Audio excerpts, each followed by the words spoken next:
often with the decision to keep schools in session. That is not going to be particularly a popular decision for educators. So we need to make sure that we support them. The governor did just state on his address that schools are to remain open. The guidance thus far from schools is that we are not to make unilateral decisions to close schools, that has to be in conjunction with the Department of Health and the Agency of Education. They have thus far told us that we are not to close school unless we have a COVID result. That is the line in the sand that has been drawn. Obviously, because we're not one of the two.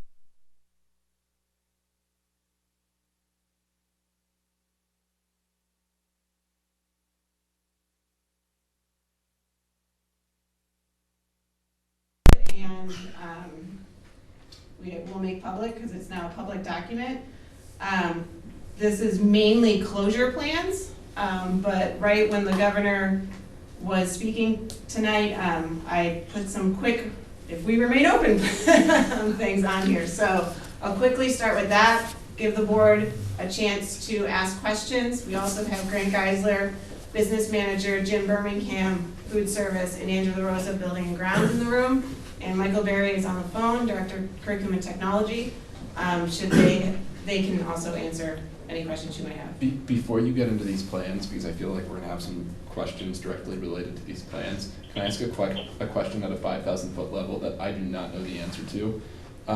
What is our ability as a school district, as a school board, to close our schools if we believe that the risk to the community and to the state is sufficiently high to do so, even if the governor does not want to do that at a statewide level? The ramifications for students and student days goes beyond what the school board has the ability to respond.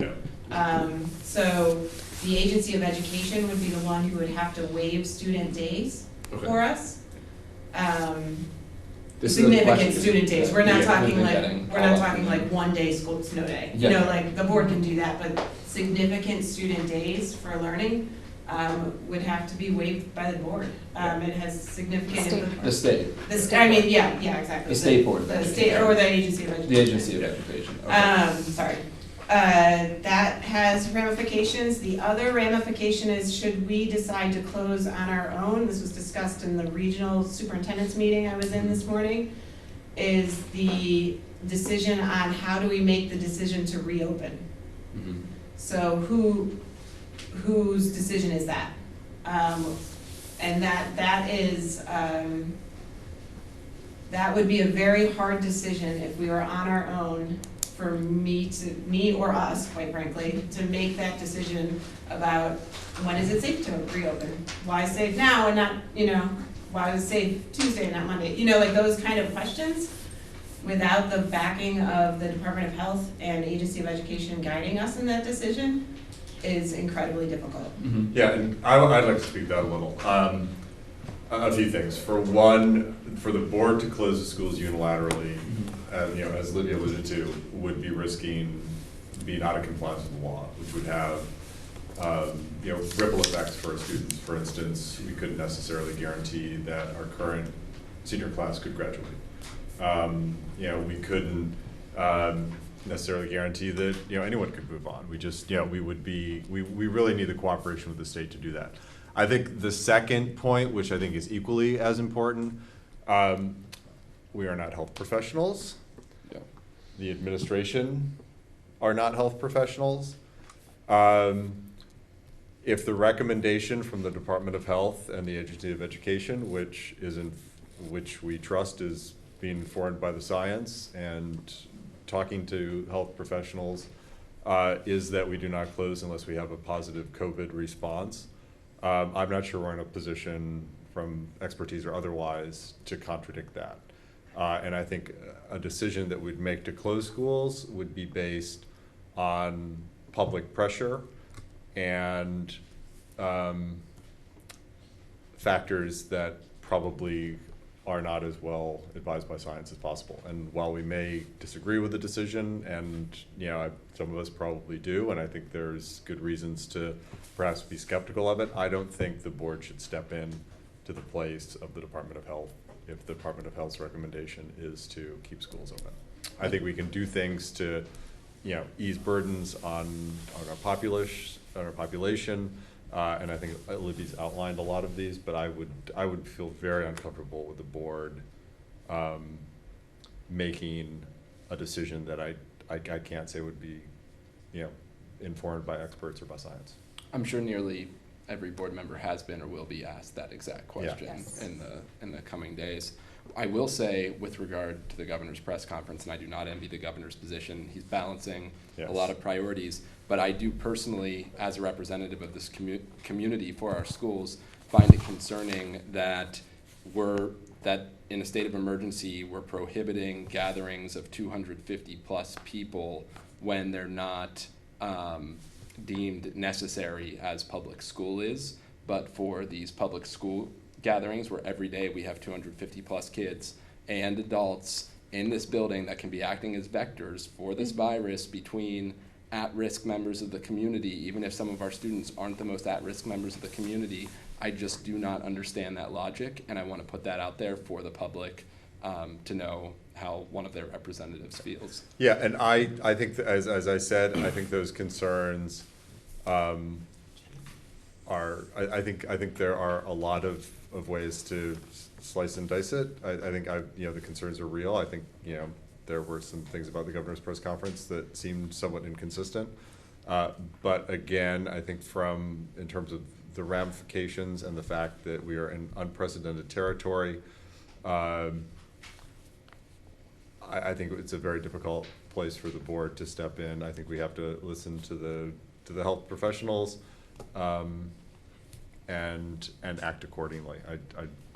But yes, I'm not going to say that there aren't reasons to be concerned, and I think it's a tough line to walk. I will also say, talking about this before we go into these Jim, plans. can I? Oh. Yeah. Go ahead, Bridget. So I know that Annika said she has a limited, perhaps possible amount of cell phone battery, and I might be in the same situation. And I was just wondering if we could kind of rejigger the order of the meeting so that things that have to be addressed and things that have to be decided come first, and to the extent there's further discussion, that comes later. I'm not trying to cut it off, but to maximize our ability to participate. Would that be okay? Yeah, no, that's fine. I just, I kind of wanted to clearly make the point about, the board's authority and the ramifications of the board asking, because I think a lot of people are watching on TV, and that's one of the top questions on their mind. But that's a good point. Let's move to the have-tos. Okay, Thanks, Bridget. so remaining open, it says plans on this document. I think it's just things to consider first. Because if we are required to stay open, it will be as business as usual as we can possibly make it. Having said that, nothing about this week has been business as usual. And just need to say that. But we'll do what we can. Cleaning the buildings. We moved to cleaning procedures level 2 for the past 2 weeks. We've been doing that since the February break. We have a 3 to 4 week supply of this type of cleaner left, and have been told that all suppliers are out of supplies. We have tried to contact suppliers who are not our typical distributors of cleaning supplies. They are not taking on new people right now, and they are beginning to prioritize what supplies they have left for the neediest population. We will not be able to get new cleaning supplies. I have 1 week of supply of level 3 cleaning products. This is what we use for bloodborne pathogens and human waste that we need to clean up. We have approximately a 4 week supply of level 1 cleaner. That is what has typically been used in schools. We haven't been using that typically with our custodial crew in the last 2 weeks, as I've said. But there is level 1 cleaners in bottles in each classroom with rags because we have run out of wipes and alcohol-based hand sanitizers, and we cannot order more despite trying on Amazon, WB Mason, Staples, anywhere you could possibly imagine. That is unavailable right now, so we've given level 1 cleaners to our teachers Teachers are using that quite liberally, as expected, to keep our kids safe, and that will run out faster than usual. All frequently touched surfaces like doorknobs are cleaned daily, if not multiple times during the day.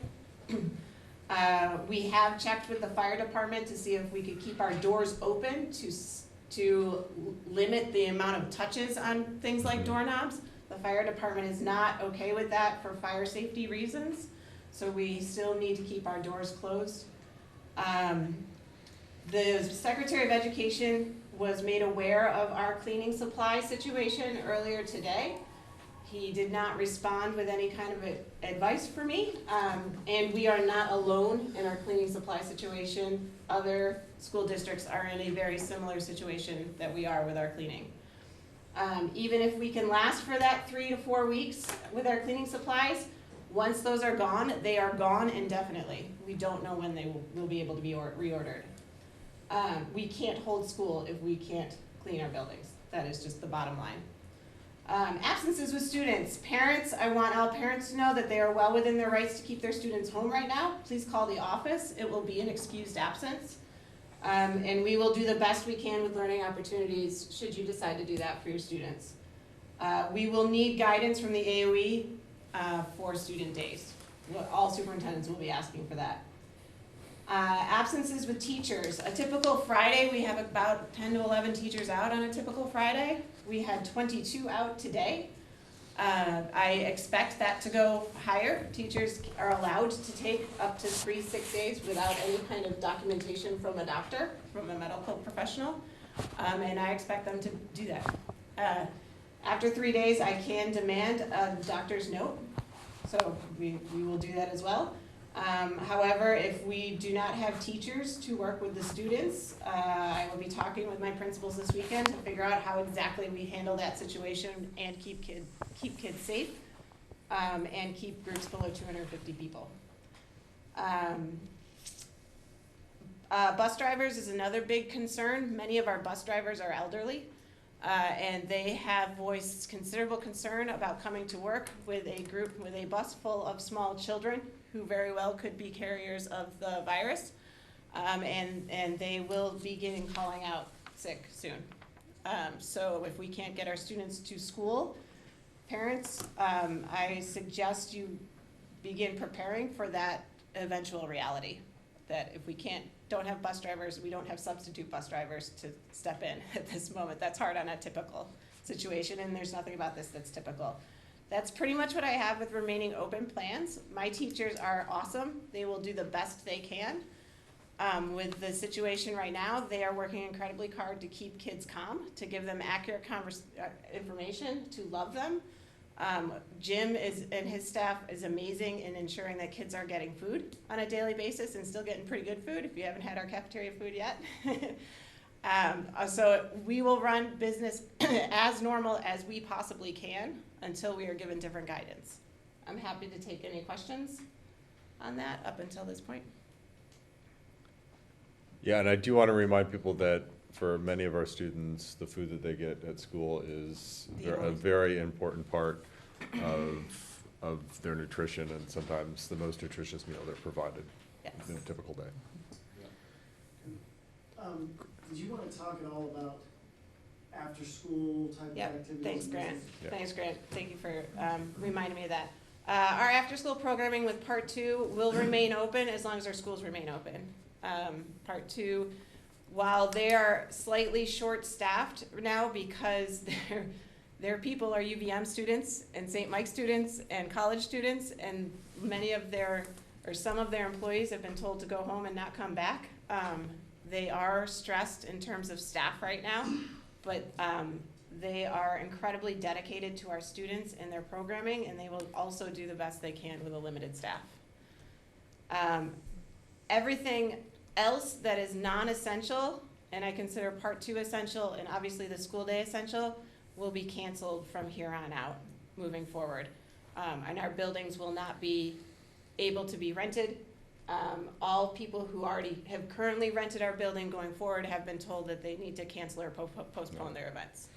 Yeah, and just a note to the community, I know that a lot of businesses have moved to a remote working environment.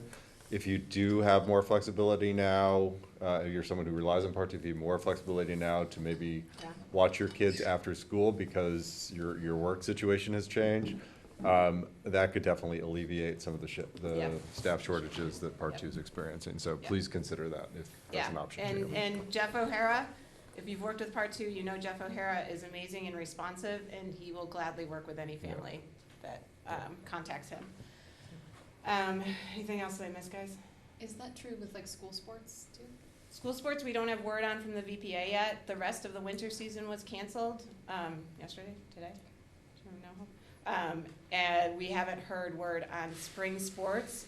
As of right now, until the VPA makes that decision, as of right now, school spring sports will still practice. That will be pretty much the only usage of our spaces after school activities. As of right now. That could change 10 minutes from now. Sure. Libby, I'm curious, and maybe Mike could answer. I mean, so you already mentioned, this week was not as normal. We are going on with school into the future. Obviously, kids from K through 12 will notice that things are different. I suspect there will probably be not only distraction, but also heightened sense of maybe fear and insecurity. Do we have any, I don't know you're meeting with the teachers, the administration, but do we have any plans for curriculum or instruction changes to maybe accommodate the different dynamic in the school? We don't have any specific plans since school is staying open. We haven't specified that. Our teachers are reacting to the situation just as anybody else is, and they are, as I said before, they are the utmost professional, and they are taking care of our kids just by that being them. Does that make sense? Sure. So no, we have not done anything intentionally around curricular development thus far. Sure. We're trying to keep it as normal as possible. Good. Yeah. Any other questions? Any other questions?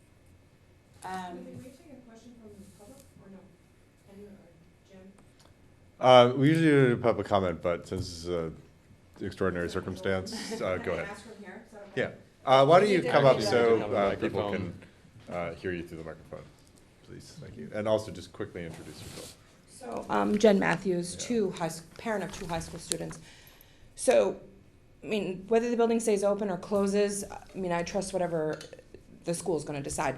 The concerning thing is hand sanitizer, wipes. What are we doing to ensure that kids are washing their hands well, and staff as well? I mean, we know that that's the best way of preventing transmission.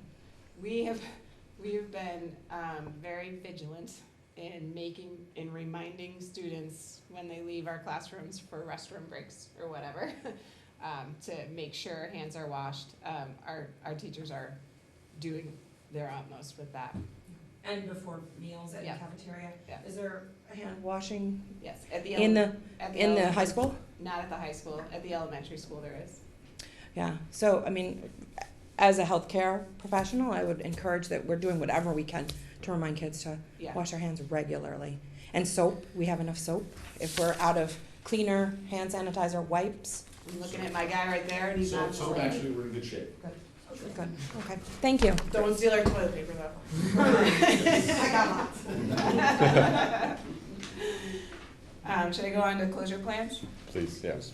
We've spent most of this week planning for closure when we weren't calming fears. And so I split the closure plans into 3 categories: students, staff, and community. For our students, we have a plan in place for food for those who need it. Before I say this, because I don't want to lose it, any family, and Jim, correct me if this wording is wrong, any family who is negatively affected because of this pandemic through the loss of job or hours or work can apply through Jim for free and reduced meals at any point in time and get that immediately. So if you need help, please reach out to us and get it. And even if you don't need help get that word out to people as you're speaking to them. Jim, did I get that right? That's exactly right, yes. In the event of a closure, if you need help with food, come get it. We will be there for you. So for food, for those who don't, our plan is to have a drive-through through Montpelier High School, basically. Jim Birmingham, myself, any other essential staff member will be making our lunches every day, and this can most likely begin of day 2 of closure. We'll probably need a day to get that set up. Meals will be made at the MHS cafeteria. We'll hold them in the tech room that has a door to the outside and is very close to the cafeteria. Families can drive, walk, or bike to that door, and we will have it well marked, and we'll hand them food each day. We will drive meals to Roxbury and either deliver them door to door if we need to, or drive through, or have a similar drive-through method in the parking lot out of the school vans. That will be an all hands on deck for essential staff, and I can guarantee we will make it work. For learning, staff have been working and will continue to work on Monday, pulling together maintenance of learning work. We do have a 2-hour delay scheduled on Monday. I will make a phone call in the morning, probably around 6 a.m., to remind people of that 2-hour delay. Staff are coming to work that day and to plan for learning. They've received the messaging around this and guidelines from me and our administrative team and union leadership on Thursday. They received that, so they have been working diligently since then. And the plan will be for maintenance of learning, not necessarily new learning. Most middle and high school classroom teachers are ready with Google Classroom. Only a few weren't as confident with Google Classrooms, and those typically weren't core content teachers, but most core content teachers at that level are pretty confident in Google Classroom. Hope is that that's a pretty normal way of going about business, yeah? Yeah, I think we're good. Yep. So assignments will be posted on Google Classroom for middle and high school. It will be more analog, kind of learning in a bag with the elementary folk. They will be working on that now. We've been working a lot on prioritized standards, so all the learning is tied to those prioritized standards. It's like I knew this was going to happen. It's not just all learning and all activities, but it's really tied to the essentials of the grade level or content course.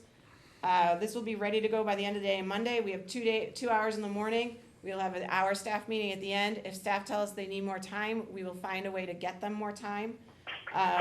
We would be providing both the analog and the online.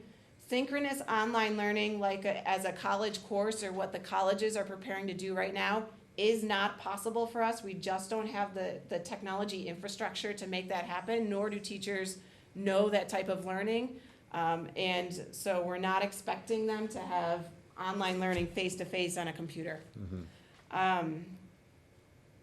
Yeah, we have the learning as best we can taken care of. Teachers will be available through email throughout any day that we should be closed, should families or students have questions, concerns, comments, that kind of thing. Let me just make a quick note of that. I teach at Vermont Law School, which has one of the better online learning programs. Students who have excellent technology and are all older than 22 years old, and VLS has shut down, and it has been a challenge to move everything quickly to online. So it is not an easy thing to do, and I know there's a misperception among some of the community that we can just hit a button and do everything online, and that is not the case at all. So I just want to back up that point.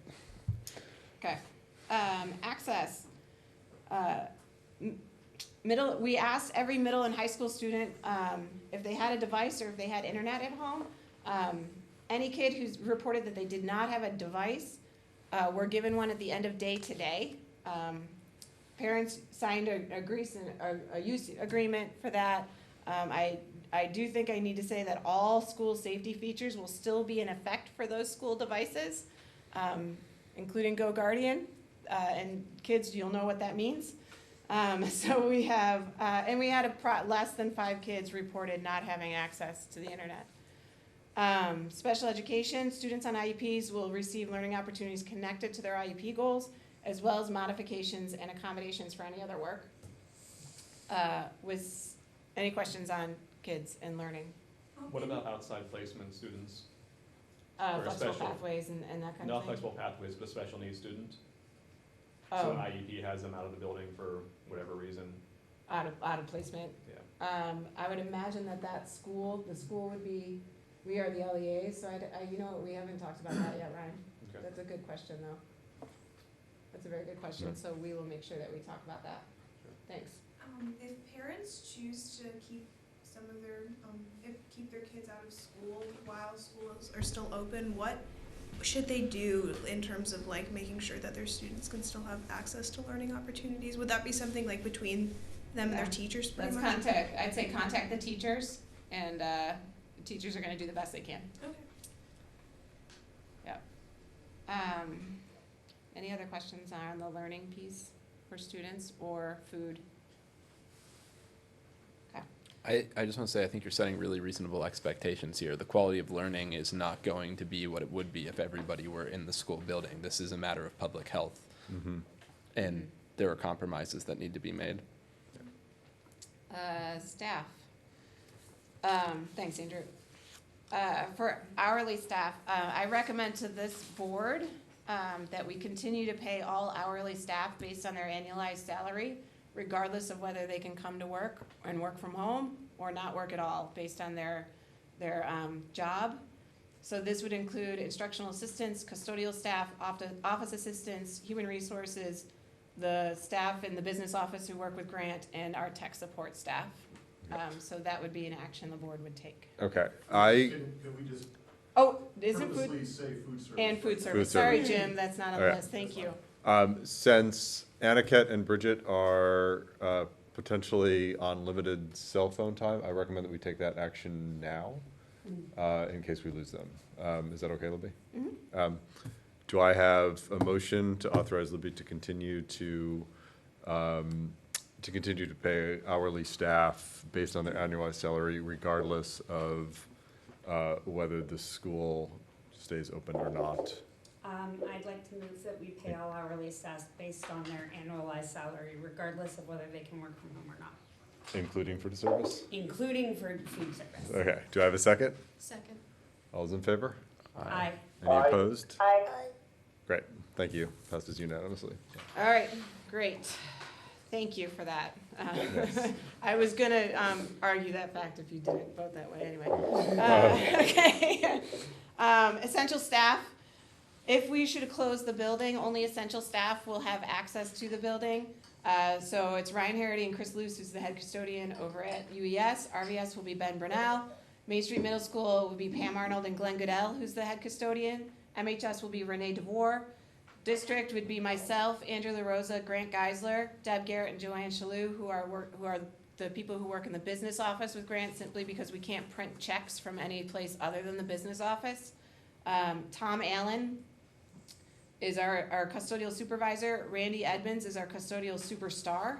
And Jim will have access. Randy and Tom will be responsible for MHS and RVS and making sure everything is running normally there. Go ahead, Andrew. You sure? All other staff, should we close, will be allowed in the building on the first day of closure to gather personal items. After that first day, the building will be closed to anyone not named to the essential staff list, and not be allowed in the building. Yeah. I forgot to mention this, but we talked a little bit about whether you're staff or student. If we do close, when you come in to get your items, your personal items, please be sure to get as much of your stuff as possible. If we see a random item, we'll probably be tossing it. So, we want to make sure as much as possible is out of the building, whether you're student or staff. Thanks, Grant. Okay, our custodial plan. Our custodians are big in this, and they have been big. Our custodial crew is amazing. And again, give them an elbow bump if you see them. On the first day of closure, all custodians will report to work. They will clean their way out of the building. Once non-essential staff have left the premises, only those custodians listed in the essential staff category, who are the custodial supervisor, the head custodians, and Randy, who's custodial maintenance, will have access back in the building. Essential staff will maintain the heating and electricity, as well as clean the kitchen area at MHS as needed. Should closure be extended and staff be allowed back in the buildings to plan for learning, if we need to update materials and things like that, custodial staff will be passed back in and then clean their way out again. That's our staff planning. Yes, any questions? That message about belongings, that's gonna be re-articulated several times, right, to staff and Yes. students, that's a good one. Yeah, yeah. It's So- important for parents, like, Should this happen? check on the lost and found. Do you want to talk about, somewhat related, we have a couple hiring processes right now that are going on that I know there's been big public processes in the past, and just maybe set some expectations that we may not be able to Yeah, yeah. have the level of public engagement in those hiring processes that we normally would. Yep, next week we are still, as of right now, holding interviews for the Main Street Middle School position, again, first round interviews. And we have public and final interview days set for the 23rd of March and the 25th of March, the 23rd being MSMS, the 25th being RVS, with parent engagement at night for those two things, and during lunch hours at MSMS. And that is on the books as of right now, however, could change rapidly if we need to change that. I fully recognize how important it is for parental engagement and community engagement in those two and very important hires, and we will do the best we can. We'll put our tech guys on something. All right, community. Our website and communication will continue to inform the community on any news decision through 3 methods of communication. Our website COVID-19 page, our SWIFT portal, which is what you get when I call you or I email you or text you. We continue with email. Please check your email. I recognize that some people say, well, I just don't check email, so you gotta do it a different way. Please check your email. I can give more information through email than I can through a text and a phone call, which is why we've been using email and our website. And also, it will be posted on our social media page. I recognize not everybody is on social media.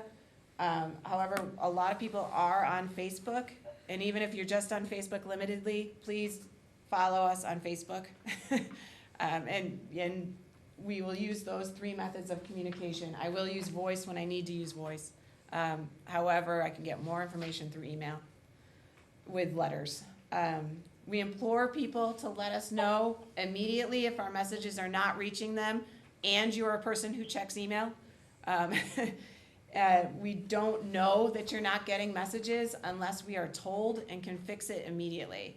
Our guy is on it, he fixes it immediately, or he talks you through processes, and we can make that happen. The website COVID-19 page now has a consistently updated cancellation and postponement page added to it that we will add, and we also are trying to make all of those decisions as clear as possible through their 3 communication methods. Libby, if we do close, only the essential staff will be the ones to contact in regards to updates or questions or any information needs by email? Yeah.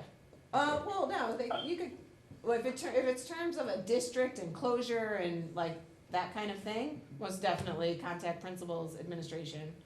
But if it's a question on learning, absolutely contact teachers through email. Okay. Yeah, absolutely. Any other questions on the communication? Jill, you got any advice there? I think it's been great, actually. Okay, thanks. Thanks. That wasn't a softball, I was just curious if you had any questions or any points. All right, we've already talked about this. The access to facilities, the general public, including students and parents, will have no access under any circumstances to the inside of any building once they are clean. I don't want to use cleaning products for non-essential activities. Public point of distribution. I learned one of the questions that I have asked throughout this process, and we have started to ask each other as habit in the leadership, is what question are we not asking? Like placements out of school, we didn't even ask that question yet. So what questions are we not asking? When I asked that question of Tom Allen the other day, he said, oh, did you know we're a public point of distribution? I said, what's that? Montpelier High School is the public point of distribution for Central Vermont. What that means is that we have to have our facility ready within 4 hours should there need to be a mass vaccine distribution. Right now, they don't have a vaccine, so I was told today by the Department of Health that this is not part of the conversation yet, but very well could be. So we had to designate contacts for the DOH. We have done that. They're myself, Tom, Andrew, and or Grant. All of us know the plan if it's needed. We allow our facility to be an emergency office and confidential annex to the Department of Health and be on site if anything is needed. The 4 of us will do that. This is only put in action when and if the vaccines are ready And currently, we have 2 areas that are designated, and it's this side of the building, the auditorium and or the gym, is should that need, and we can close the rest of the building, so MHS would be open at its 2 ends for food, and then for vaccines if needed. I felt the board needed to know that. Continue your board meetings, this is another action for this board to take. And I recommend we continue them, and open up the building for the board during board meetings, and we will figure out a way to allow for public comment through different means, if possible. So that's another place for the board to discuss. Question on that, how much of a cleaning burden is continuing board meetings during? Not much. Not much? No. Okay. Should we have a motion to continue board meetings at? I move, yeah, Yeah. I move to continue holding board meetings. A second? Second. All those in favor? Aye. Any opposed? Aye. Okay. On that front, can I ask 2 questions related to board meetings? Yes. One is, we were originally on a schedule to bring in a new board member. Are Yes. we gonna just kind of put that to the side until all of this passes over, or? That's a good question. I suggest we take that up Wednesday, because we do a board meeting Wednesday. It's a good question, though. The I don't other, think there's any reason to, but. Yeah, I'm not sure it changes much. I think if we don't have, someone interested, by that date, we can always extend it later, but. we also have other board committees that are planning to meet in the next month. Just next week, we have Main Street Middle School, some subgroups from Main Street Middle School Building Committee, as well as the negotiations committee with the teachers. Do we want to postpone any of that type of stuff? I think that some issues should probably be dealt with the unions. Yeah, my sense is negotiations should probably move forward.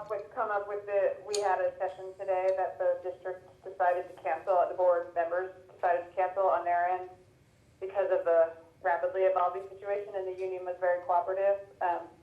But I think those could continue potentially through phone meetings. It would depend on, the district and the unions kind of figuring that out. Yeah. I think to the extent that something like the MSMS meetings occupy space after, those are things we can probably postpone. Does that make sense? Yeah, because that's opening up the building. Yep. So, what I'm hearing right now is negotiations, we'll still have that, we'll at least have we'll figure that Yeah, out, because that it's- is something that is critical, obviously, to the function. of It's, the and it's school. also something that can easily happily remotely. I mean, I'm sure it'll change the nature a little, but I think it's something that can be done by phone or, Microsoft Meet Yeah. Teams or something. Whereas other, like, policy committee and MSMS building committee, those are things that can probably. I think we can push those Okay. off until we're happy, because especially some of the MSM's committee, which, is doing great work, but it's not- opening it's not the middle critical. school. I think we can push that off Yep. and, It's not time sensitive. yeah, it's not time sensitive. Just to clarify, are you talking about that in terms of if we close only? I think in general, that just seems like an extracurricular activity, a use of the building after hours that brings people together that is not critical to, the essential functions that we're. I like that, because I feel like our administration's already super stretched. Yeah. And MSMS building committee involves Andrew, it involves Anna, it involves Libby, it involves Pam. Yep. So I don't necessarily want that to stretch I don't want any of this to stretch their time any Yeah. more than is necessary, so that they can focus on. Yeah, I mean, it's the most time, it's important cleaning issues in front of them. supplies, it's probably honestly not the best time to focus on the issue until we get out of this. Totally, yeah. So that's, Yep, couldn't agree more. yeah. All right. Let me make one quick point. We were talking about the public point of distribution. The Roxbury Village School is Roxbury's emergency Red Cross shelter. Good to know. Would those individuals who are responsible for the emergency shelter be, how should we say, an essential staff person, be able to access the building, or at least be in contact with the right people? Go. Why don't why don't we coordinate to make sure we have the right people in the right building, and they also know where supplies are and things of that nature. Yeah, so, I think the purpose of this meeting was to react to Governor Scott and allay fears in that way, and make sure the board and the community are, know that the administration, teachers, and everybody else has been working incredibly hard on making plans to make sure, should closure or whatever happen, that we've been working on it. So we're ready to go in any event. And I'll be talking to the teachers this weekend and the principals this weekend, and we'll see what we got. Yeah, no, I just want to reiterate, our thanks to the administration, to all the teachers, to the students, to the entire community for, I think, a very positive reaction to a fast-moving situation and a lot of hard work. It's just beginning, so expect things to change rapidly. Hopefully the measures we're taking avoid any serious public health issues, and that we are being preventative, and that the preventative measures work. In terms of this board, we will be prepared to meet on an emergency basis as needed. We will try our best to get Orca here when we can. We want to also thank Orca for coming here on very short notice. And I know that some community members are watching. A few have texted me. So thank you for coming. And again, if we have another emergency meeting, we'll try to have Orca here and communicate as much as possible. But this is a fast-moving situation, and it will, I'm sure, change between now and the next few days, at least in some way. Yes. Yes, so thank you. Any other questions or comments before I ask for a motion to adjourn?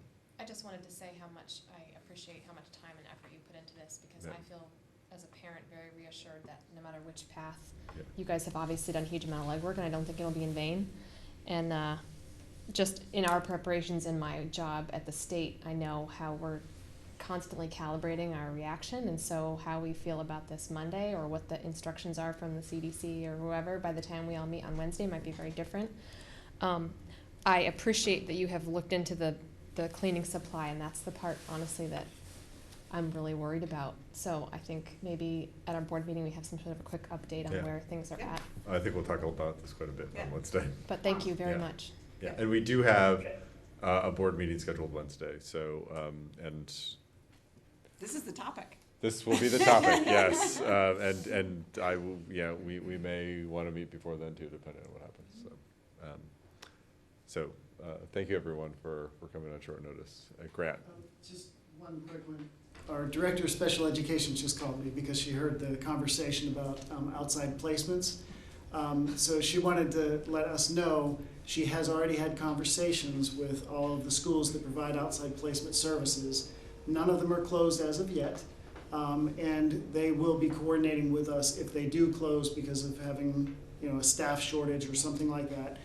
The expectations are similar to what we're planning on doing for our kids in our schools. They will coordinate with kiddos if they close, and try to maintain some level of learning.